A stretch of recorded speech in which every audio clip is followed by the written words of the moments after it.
wabarakatuh. Perkenalkan, nama saya Firdaan Hersiana dengan NIM 1810201029. Di sini saya akan kultum dengan judul Pola Hidup Sehat Menurut Islam. Kesibukan manusia mengisi perutnya ternyata menimbulkan potensi tumbuh kembangnya penyakit di dalamnya. Perut merupakan tempat pencernaan makanan setelah selesai dikunyah oleh mulut, sehingga memungkinkan menjadi sarang perkembangan penyakit-penyakit dalam seperti gangguan pada pencernaan dan lambung atau gangguan-gangguan organ dalam lainnya. Oleh karena itu, Islam memberikan tips dan cara hidup sehat yang menghindarkan umat muslim dari penyakit akibat pola makan yang tidak wajar. Allah memberi perintah untuk menjaga pola makan dalam ayat yang artinya makan dan minumlah dan jangan berlebih-lebihan. Sesungguhnya Allah tidak menyukai orang-orang yang berlebih-lebihan. Surat Al-A'raf ayat 31.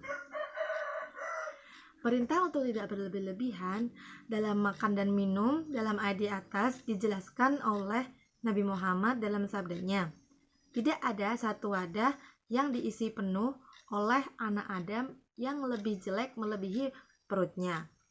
Cukuplah baginya beberapa suapan kecil untuk menegakkan tulang belakangnya.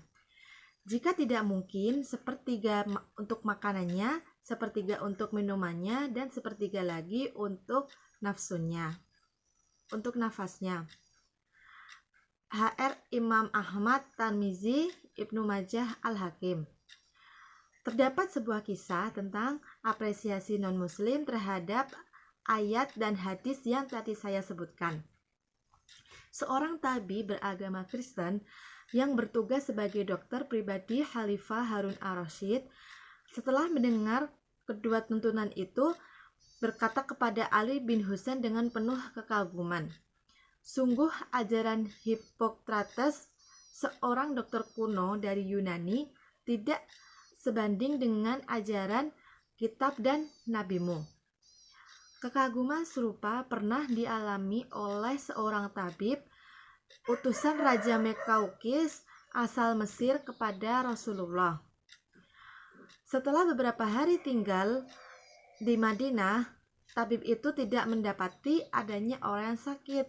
Ia pun memutuskan kembali ke Mesir karena tidak ada pasien yang datang. Sebelum kembali, ia bertanya kepada Rasulullah, Tuan, izinkan kami mengetahui rahasia apakah yang menyebabkan tidak seorang pun mengeluh sakit di sini.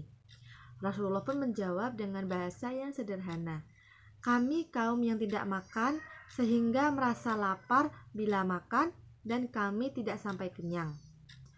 Ditegaskan oleh Nabi Muhammad dalam hadis lain yang diriwayatkan oleh Huzaifah, orang yang sedikit makannya akan sehat perutnya dan bening hatinya. Sedangkan orang yang banyak makannya, perutnya akan sakit dan keras hatinya. Dalam sebuah riwayat, Ali bin Abi Thalib juga mengingatkan bahwa orang yang banyak makan akan kehilangan kecerdasan dan mengalami penurunan kemampuan menalar dan daya hafalan. Ali pun berkata, kekenyangan akan menghilangkan kecerdasan. Melalui proses pengkajian yang mendalam terhadap pesan-pesan agama yang ada, para ulama muslim dan para pakar kesehatan menyatakan sumber dari segala penyakit yang sulit diobati adalah memasukkan makanan di atas makanan. Artinya, makanan yang satu belum tercerna dengan baik di lambung, namun sudah memasukkan makanan berikutnya. Dalam kondisi yang demikian, mesin pencerna terus bekerja tanpa ada waktu istirahat. Apalagi jika makanan yang masuk belum halus akibat cara makan yang tergesa-gesa. Jadi, jagalah pola makan kita, jangan sampai kita makan terlalu kenyang dan jangan sampai kita minum berlebih-lebihan karena tidak dianjurkan oleh Nabi Muhammad. Mungkin cukup sekian kultum dari saya. Apabila ada kekurangan, saya mohon maaf. Terima kasih. Wassalamualaikum warahmatullahi wabarakatuh.